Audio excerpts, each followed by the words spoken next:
So, hi, my name is Tommy. Today we're taking a look at this Reolink Trackmix LTE security camera. It has a built-in battery and a 4G modem and a spotlight and a bunch more features that I'm gonna show you. But let's start with the unboxing to see what you get. Let's start with the box itself. Pretty nice sealed box we have here. So let's take out something to cut with. It's pretty nice packaging. This, I think there are manuals and some stickers and so forth that you can put on your windows to show that you have a surveillance camera installed at your home. Let's put that on the side. Pull out styrofoam, plastic foam, get some simple screws and plugs. And there's a big heavy-duty strap, so you can put it on a post or a tree or something, I think. And the camera itself, it's a big heavy boy, so let's see if we can. There,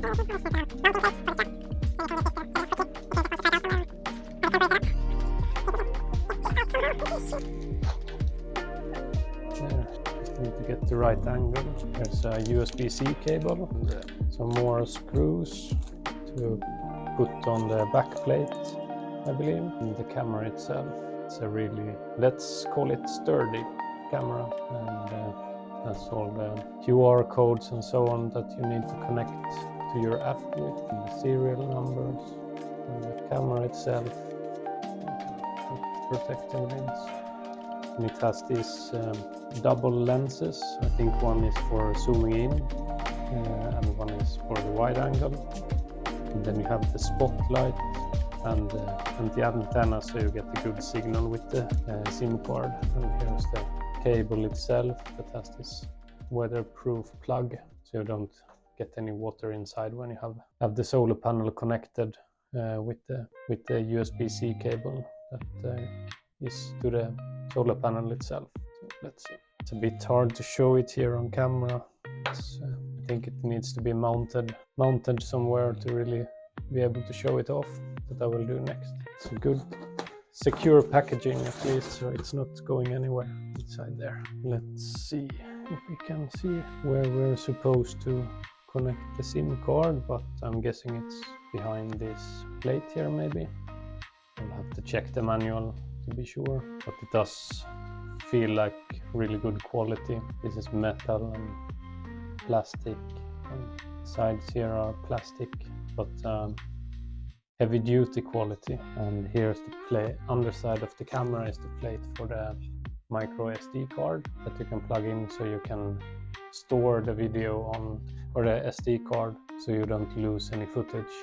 Or you can take out the SD card and put it in your computer to download all the videos instead of downloading them through the 4G card, because that will use up a lot of data instead. So we'll have to take a closer look at the ports here. So after searching far and wide, I found a little pin here. So let's see if this works.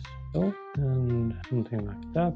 Put it back in, and while we're at it, let's see if we can open up port for the SD card. And I think this card is a really old one I found, so it might be too slow. That was simple enough. So we'll see if it complains about the storage on it or not. There, and then back to the side here. Let's turn it on. I might have to charge it first. Here we can see an indicator light at least. Lights up red. Oh, now it starts. SIM card is locked with a pin. Please disable it. My SIM card is locked with a pin, so we need to disable it. Good thing I didn't screw it shut yet, at least. So remember to remove the pin code from micro SIM card or nano SIM card. Be right back again. So remember to remove the pin code from the SIM card before you put it in, just to make your life a little simpler. Let's try again. Takes a little while to boot up. Network connection. Perfect. Now it should be, you should be able to add it to your Reolink app, I think. Let's put this back into place before I lose any screws, like that. And then I should be able to just go into the app, scan the QR code on the top here to add it as a device on my Reolink account, so I can get it to show together with my other devices. So I'm going to show you how to do that on the phone app itself.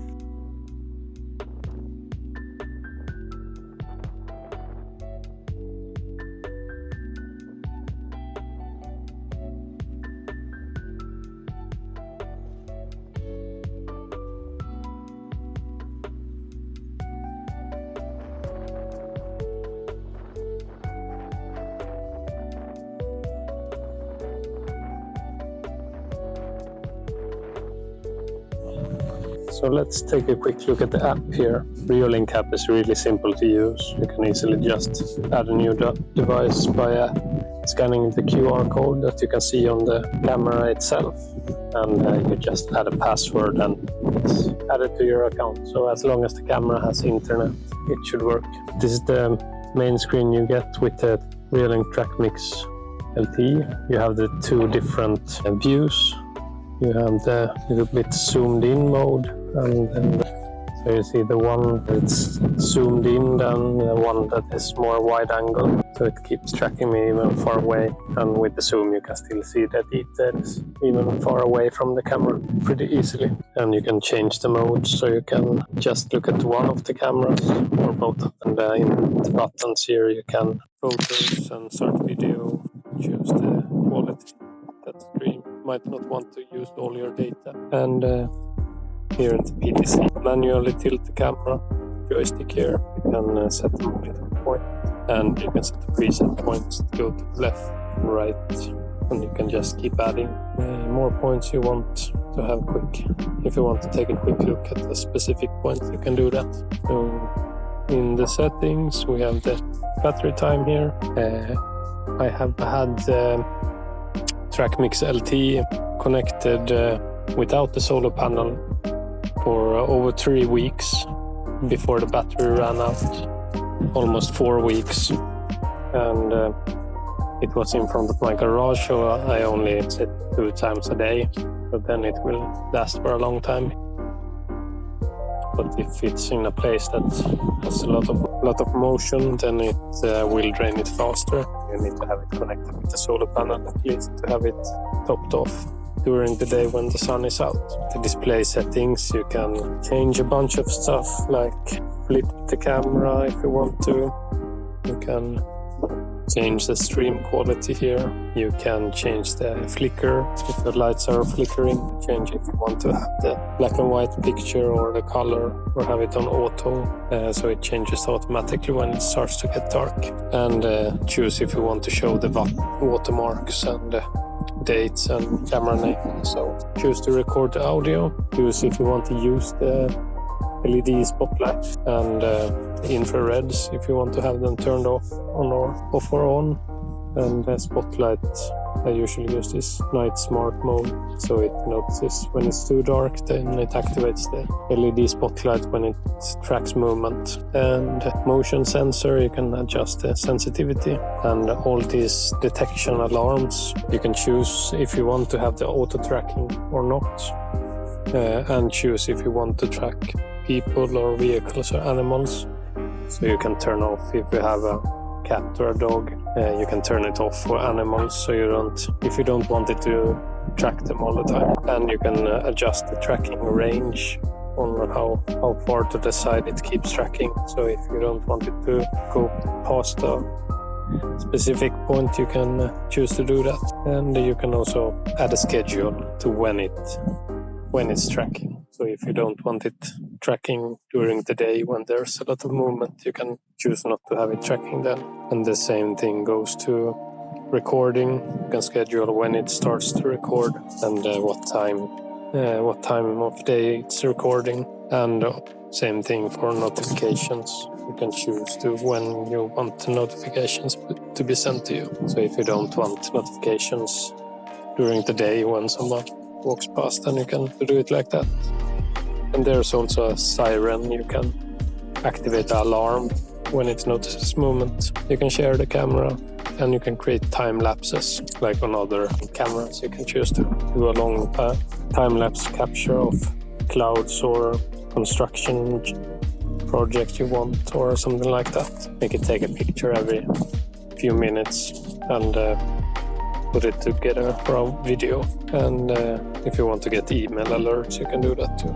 And just time and date and change password and so on. Pretty simple application with lots of functions. There is let's see, the display settings. You can add a privacy mask if you want to. So if there's a spot you don't want to record, then you can add like a box like this. I noticed it's not that great when you have a tracking camera, as it will just keep tracking. That privacy mask only really works when the camera is stuck in one place. So now you wouldn't be able to see me here. So hopefully they can somehow change that in the future, but at the moment it's not really useful.